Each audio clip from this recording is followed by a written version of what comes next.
শুভ সকাল আমার প্রিয় বন্ধুরা, তোমরা সবাই কেমন আছো? আর আমি পূর্ব বর্ধমান জেলার সমুদ্রগড় থেকে আরতি। আর এই দেখো, আমার তো শরীরটা কালকে খুবই খারাপ ছিল। আজকেও দেখেছো কত বেলা হয়েছে, শরীরটা আমার সেমনটা ভালো না। 8:30 বেজে গেছে। আর এই দেখো, ঘুম থেকে উঠলাম, তো তোমাদের দাদা চা করলো। চাটা আমি বিছানার মধ্যে চাটা খেয়ে তো মাথাটা আমি আঁচড়াচ্ছি। আর আমার প্রচণ্ড গলা ব্যথা করছে, আর জ্বরটাও সেরকম ভালো পড়েনি, জ্বরটাও আমার হালকা হালকা রয়েছে। তো দেখো, কালকে জল না বিছানার মধ্যে বড় মেয়ে এক জল ফেলে পুরো বিছানা ভিজিয়ে দিয়েছে, জানো, এক গ্লাস জল ফেলে। তো শোয়া হয়েছে খুব কষ্ট করে, মধ্যেখানটা জল ফেলেছে, ওখানে চাদর পেতে, তারপরে উপর দিয়ে চিন কাগজ দিয়ে, আবার উপর দিয়ে গায়ে দেওয়ার চাদর দিয়ে তারপরে শোয়া হয়েছে। তো আজকে আমি নইলে কিছু কাচতাম না, তার মধ্যে আমি শুক্রবারে না, আমাদের শরীর খারাপ হলে সহজে কিছু কাচি না, কিন্তু আজকে আর না কিছু উপায় নেই। আর বিছনা চাদরের মধ্যে কালকে ছোটো মেয়ে নিচেই খায়, তো কালকে জানো না, তো মেয়েটা খুব বায়না করছিল যে নিচেই খাবেই না। আর ওর রুটি তরকারি তো দিয়ে, ওর বাবা বললো তাহলে উপরেই দিয়ে দাও। আর দিয়ে ছোটো মেয়ে উপরে খেয়েছে, আর তরকারিটা ফেলে ইয়েতে দাগ করে থুয়েছে সাদা চাদর। আর এই যে দেখো না, শরীর যতই খারাপ হোক আজকের কাঁচা ধোয়াগুলো করে নেব, না নিলে বারে আবার এদিকে বিছনা চাদর যদি আমি পাল্টাই দিই, আমার আবার এক্সট্রা করে কাচতে হবে। তো আজকে এই দেখো, আর আমাদের মেয়ে ছেলেদের শরীর যতই খারাপ হোক আমাদের কাজ করতেই হবে, না কাজ করলে কি উপায় আছে বলো? এই করতে করতে হয়তো শোবো, আবার এই যে করব, যখন ভালো না লাগলে তখন ঠিক একটু শুয়ে নিই। আর এই যে খাটটা মুছে নিলাম, হালকা করে ফ্যানটা একটু ঝেড়ে নিলাম, ফ্যান তো এখন আর চালানো হয় না, তবু না ফ্যানটার মধ্যে কি ঝুল পড়েছিল। আর এই দেখো, সব নামিয়ে ফেলেছি নিচে, আর চাদরটা পেতে ফেললাম, আর বালিশের উষাগুলো সব খুলে ফেলেছি। আর যেইগুলো আমার তো সব ডবল আছে, তো এইগুলো লাগিয়ে নিলাম। আর যদি না লাগানো হয় কেমন দেখতে লাগে, ওই জন্য আজকে আগেই লাগিয়ে নিলাম, বালিশের উষাগুলো পরিয়ে নিচ্ছি।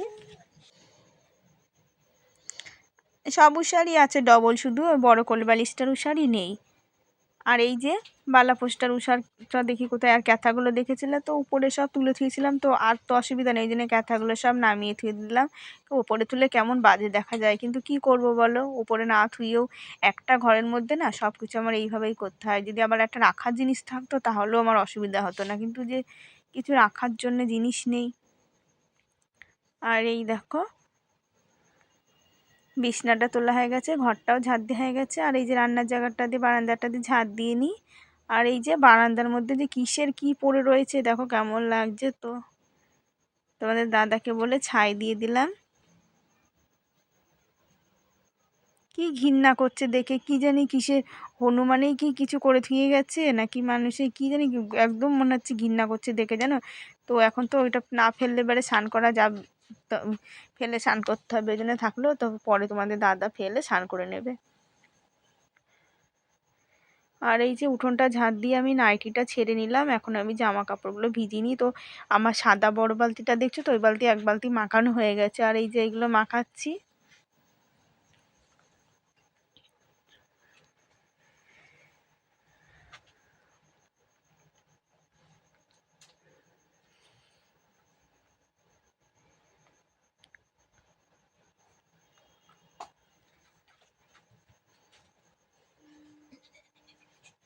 আর আজকে কত বেলা হয়ে গেছে, তো আমি একটা রুটি নিয়ে এসে খেলাম, আর দুই মেয়ে ভাত খেলো, আর তোমাদের দাদা মুড়ি খেলো।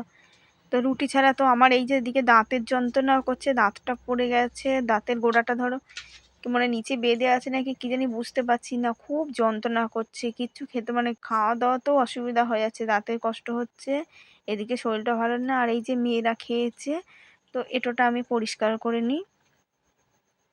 আর কালকে রাতে ভাত তো না, রুটি খাওয়া হয়েছে, সেই সব বাসনপত্রও পড়ে রয়েছে, ধোয়া হয়নি। আজকে সব বেলা হয়ে যাবে, জামা কাপড়ও শুকাবে না, আজকে সব জিনিস কাজ করতে বেলা হয়ে গেল। তো ছোটো মেয়ে স্কুলেও চলে গেল। আর বড় মেয়ের আজকে আর পরীক্ষা নেই, বড় মেয়ের কালকে পরীক্ষা। আর গ্যাসটা আমি একটু ভালো করে ধুয়ে নিলাম সার্ফ দিয়ে, তো এখন শুকনো নেতা দিয়ে মুছে নিই।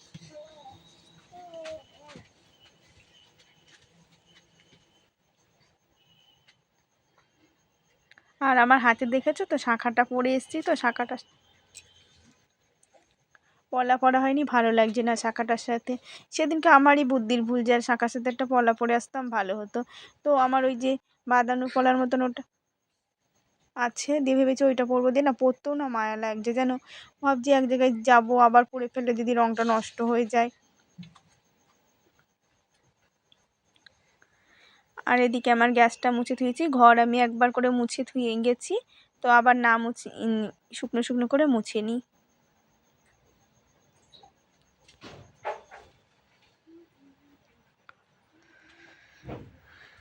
আর আমার শাঁখাটার ডিজাইনটা না একদম, মানে এই ডিজাইনগুলো না এখন আমাদের এখানে খুব চলছে।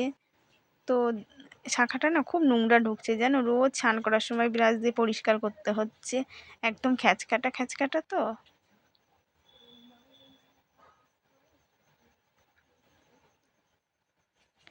আর আজকে কোনো রান্নার ব্যবস্থা করা হয়নি, তো কালকে সোয়াবিন আনা আছে আর দুটো আলু আছে, ওই সোয়াবিন দিয়ে আলু দিয়ে ঝোলি করতে হবে। কেন আমাদের এখন ধরো যতদিন না ধরো কাজে আবার একটা ঢুকতে পারছে খুব অসুবিধা হয়ে যাবে।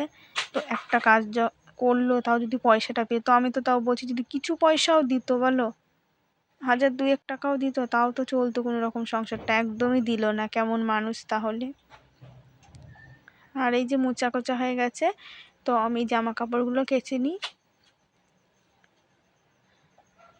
আর কেচে কাকার ছাদে দিয়ে আসলে না, ছাদের পাড়ে তো ভালোই রোদ, বড় কাকা শ্বশুরদের ছাদের পাড়ে বেশ ভালোই রোদ লাগে, তো দিয়ে আসলে বাড়ি শুকিয়ে যাবে। আমি কেচে দিই, তোমাদের দাদাকে বলবো দিয়ে আসতে, দিয়ে আসবে না। আর আমি না ছাদে টাদে অত যাই না, কেন আমি আমাদের বাড়ির দিয়ে আর ওই যে পাশের বাড়ির কাকির চাল আছে ওখান দিয়ে যদি জায়গা পাই তাহলে দিই, না এবার আমাদের বাড়ি দিয়েই মেলে দিই।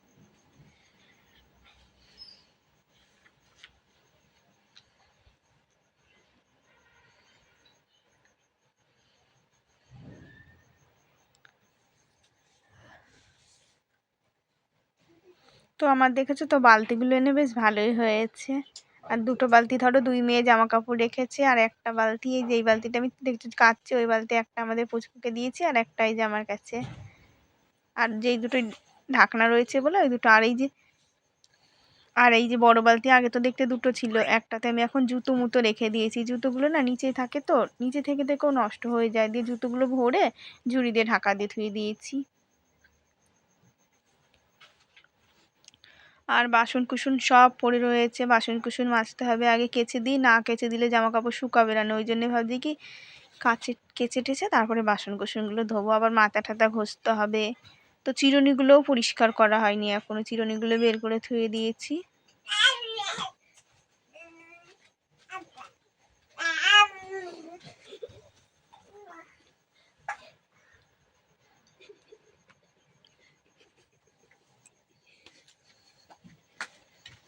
আর এই জামা কাপড়গুলো ধুয়ে ধুয়ে দিই, তাও কিছু কিছু আমি এদিক দিয়ে ছাড়িয়ে দিয়েছি পাতলাগুলো। আর এই যে বালতি ভরে দিচ্ছি, মেলে দিয়ে আসুক গা।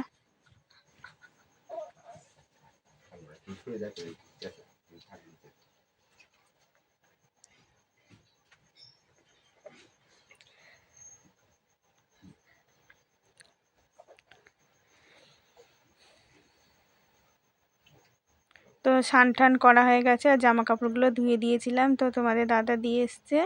আর ভাতের হাঁড়িটা তাড়াতাড়ি করে বসানো হয়েছে, তো একটু বেকাই বসানো হয়েছে, দিয়ে ঠিক করে দিলাম। আর এই দেখো কি রানবো, তো সোয়াবিন করছি।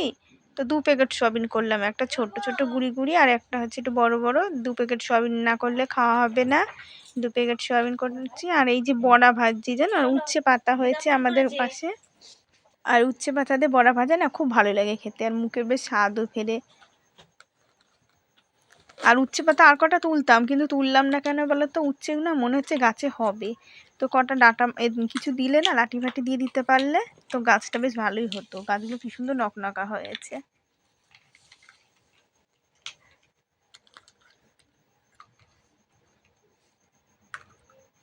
তা কটা ভাজা হয়ে গেছে, আমি তুলে নিলাম। আর এই যে কটা যেটুখানি ছিল দিয়ে দিই। আর আমার বড়া ঠড়া না খুব ভালো লাগে খেতে,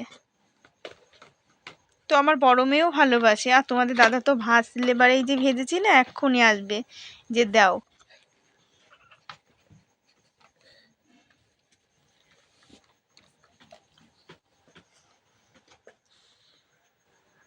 আর এই ছোটো মেয়েটা এইসব খাবে না, ছোটো মেয়েটা আবার পেঁয়াজ দিয়ে করলে বারে বা কিছু দিয়ে করলে তখন খাবে, ও এই পাতা উচ্ছে পাতা দিয়ে ও খাবে না। আর এই দেখো বললাম না বড়া ভাজা, দেখো বড়া ভাজা আর্ধেকও নেই, শেষ হয়ে গেছে। তো আমিও খেলাম, বড় মেয়েও খেলো, তোমাদের দাদাও খেলো। আর এই যে সোয়াবিনটা আলুটাকে একটু ভেজে নিলাম, তো তারপরে সোয়াবিন দিলাম। আর নিরামিষ করেই করবো সোয়াবিনটা। শুভ দুপুরবেলা বন্ধুরা, ভিডিওটা শেষ করলাম। অবশ্যই তোমরা প্রতিদিন দেখো আর আমাকে সাপোর্ট করো, কমেন্ট করে জানিও কেমন হয়েছে।